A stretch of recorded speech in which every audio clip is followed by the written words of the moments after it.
Okay, welcome to Connecting One Meal at a Time podcast. I'm Kate Bean, and this is my passion, and my mission is to help people connect one meal at a time. And I think that connection happens through noticing the extraordinary, ordinary moments of a meal. And the reason why meals are a perfect place to do that is because they're the place where it's just we're all going to eat, right? Every day we're going to have meals. So meals become a talisman of sorts, a time to notice, time to slow down, a time to notice the moments, to notice the actual meal itself, notice the moment, notice the connection. So so that's what this is all about, and we're on a mission to just share stories of connecting one meal at a time.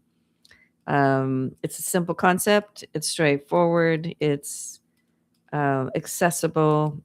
Food, I believe, is a universal love language, and so this is an opportunity to connect.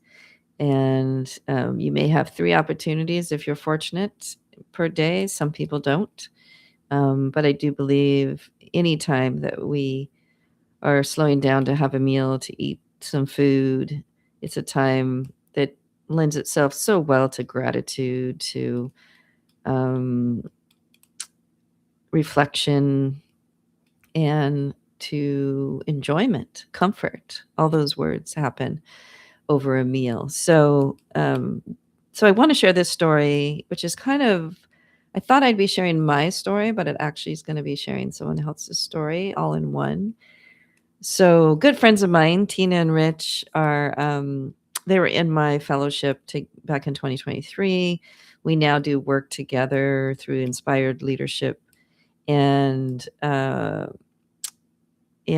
work we do with other leaders to help them um, lead with mindfulness and integrity and courage and presence and dignity. And I just love the work, and I love these friends. And we hadn't seen each other in person for a while. The holidays and everything gets busy. So Tina was great, reaching out and being the connector and saying, hey, how about a meal together? Which again is such a low hanging, like, why not have a meal together, right? We're going to eat anyway. Why not do it together? And I guess Rich was just going to be back in town. Tina was in Boston. Her partner, Ethan, was going to be up for the weekend from Providence. So she said, yeah, where should we meet? And I just assumed I'm in Cambridge. They all live, in Boston. It'd be somewhere in Boston. And Tina said, how about Longfellow's? And as soon as she said that, my whole body was like, oh yeah, because it's where we always used to meet. And not only did we always meet at Longfellow's, but we always, always, always had the messy fries. I mean, come on, messy fries? Like oh, I have to describe them. So now I'm going to Google just to, because I feel like I have to describe them perfectly. Let's see. So basically, while I bring this up, they're like waffle fries. Um, yeah, kind of like waffle fries, I guess, like waffle fries, but they have the sesame Kewpie, which Kewpie is a like mayonnaise, right? Like an Asian mayonnaise. So like a sesame Kewpie on top, plus avocado, plus furikake, I guess, is the what is that? Like the seaweed flakes, plus chili crisp, which is a chili oil a little bit with some, I think, garlic and onion in it. Oh, I don't even know what to say. So anyway, once she said Longfellow and messy fries I was like in, and I was just so happy they were going to come to me, which ironically worked out because in a previous podcast I just mentioned that we had a little car trouble yesterday, and I didn't think I was going to make the 7 o'clock, but I don't think I would have made it if it was in Boston. But the fact they were coming over to Cambridge was great. So we're all kind of going to meet at Longfellow's for messy fries. And so I get there. Tina and Ethan are there already, and so we catch up a little bit. And then Richard brought a friend, Christian, is one of his college friends, and they've known each other, all these years. And so that was really nice meeting Christian, and we got to introduce Christian to messy fries. So of course, immediately we got 2 orders of fries, and just, the ease of conversation, the ease of old friends, and telling Christian how we all met. So we got to relive that connection, which was great. So it's always nice when somebody new comes into an older group of friends, I think, because they're asking for that connection. They're literally asking us to notice and name the connection that we have with each other, which would you typically do that when you just sit down and a meal together? No, you just launch into like the vibe and the groove of friendship, and what are you doing and catching up. But to stop and notice, like, oh, yeah, this is how we know each other. This is why this place is important. So naming Longfellow and all the good memories we've had there, and naming why we love the fries so much as we're eating them. I mean, very meta, come on. And so that was great. And so just a lot of great conversation. We did get some other appetizers, which were fantastic. I mean, pigs in a blanket, come on. I mean, talk about comfort food. And some Brussels sprouts and a kale salad. Yeah, we threw in a little bit of healthy in there. Um, and some wings, of course. So wonderful company, wonderful meal. And then it was great because Christian told the story. I think it came up from the kale salad because he's like, um, he noticed almost everything on the menu was fried, which again, I don't have a problem with that. But and then, oh yeah, then Tina said, no, the kale salad's really good. It's pretty big. We could all share it. So he's like, oh, I've got a great story about a salad. And he proceeded to tell this story. I guess it happened to him a few days ago, I guess his time here in Boston.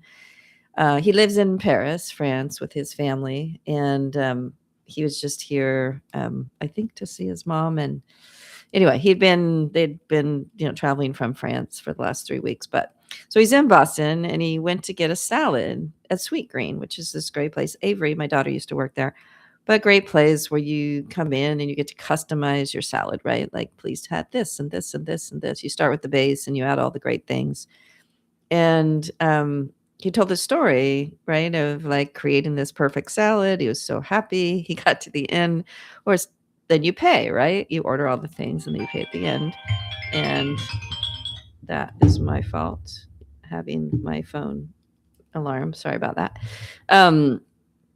And so he gets to the end. He's ready to pay, and he tries a credit card. No go. Try it again. Swipe, tap, insert, right? All the things we know with credit cards. Nothing. He tries another one. No go. And he's just, I mean, he doesn't know why. Obviously, he lives in France. So, but they try everything. And he tells a story about the young people, right, who were working. He said, I guess there were 2 that were trying to help him, and neither one were very fluent in English. And so he talked about that kind of how they were trying to connect with what to do, and he felt obviously embarrassed, and he was trying to problem solve, and finally he said they were really just trying to communicate to him like, it's fine, you're fine. Just eat your salad, enjoy your salad. And he was just so blown away by the kind of the kindness and that they couldn't communicate fully with English, but they but there was just this kindness where they really just wanted to press upon him, just enjoy it. Just take your salad and enjoy. And I just thought that was so cool, that kind of connection that can come from people in food service that are clearly serving you, which obviously is an act of kindness in and of itself. Um, and then the communication piece on how we communicate with people that serve us. And that's what hit me last night as I was listening to his story. And then a great part of the story is that he went back either the next day or the day after, but he went back because he loved his salad so much. Oh, and we asked him about his salad. We're like, "So how much was" I see he's like he goes, "Oh, and it was no ordinary salad." He goes, "I did all the things, like, add oh, yes, avocado? Yes, add that for extra and this and this." So, he was talking about how it was just this fantastic salad and everything he wanted on it, right? And then it ended up being free because because he couldn't pay for it. And, then he went back because he, like, just loved it, and he's like, I want another one." And he was sure now that his credit cards worked. He had tried them other places. So when he got to the end, he tried to explain to him, and I think it was the same servers, but either way, it was similar situation where English was limited. And he tried to explain, "I want to pay for this salad, and I would like to pay for the other salad that I didn't pay for before." And there seemed to be some real confusion, like, I don't and so they finally went and talked to the manager and then came back and still were just like, "No, no, no, we're fine. I just pay for today's salad." And so, I just thought that was a cool, like, obviously him wanting to make it right. I don't know, is there a sense of I don't think karma is the right word, but is there a sense of, I don't know, accountability or, um, you know, of just but that's a form of connection, isn't it? Like, the sense of being accountable to some other people or an establishment or a business, even though you actually don't have a connection with them or a relationship, but there's still a sense of connection that we are connected in this world by a sense of right and wrong and accountability and, mm, grace, I guess. Well, that definitely was grace by, from the workers to him the first time, but there yeah, a sense of, mm, responsibility of just how you show up in the world, and I think that's what Christian, who's Richard's friend, I think that's what he was displaying. So, anyway, it's just a great story for him to tell the story at the table as we're eating salad, and it was just this great opportunity to use his story of connection with for us to connect, right? So to it made me think about times in my life where I used to be really good about, like, I would even do more like random acts of kindness. Like if I went through a drive-through, leave an extra $10 to pay for the person behind me, you know, or at least part of their meal, or I don't know. I think I was more cognizant of that at some point, and I don't know when I stopped doing that or thinking about it, but it made me think of that, that there's this act of kindness piece, right? Random act of kindness per day. So it's just another story of connection. I asked him if it was okay if I shared, and he said yes, because I told him I'm on this mission to collect stories of connection one meal at a time. So this was his, and he said that would be fine. So there you have it.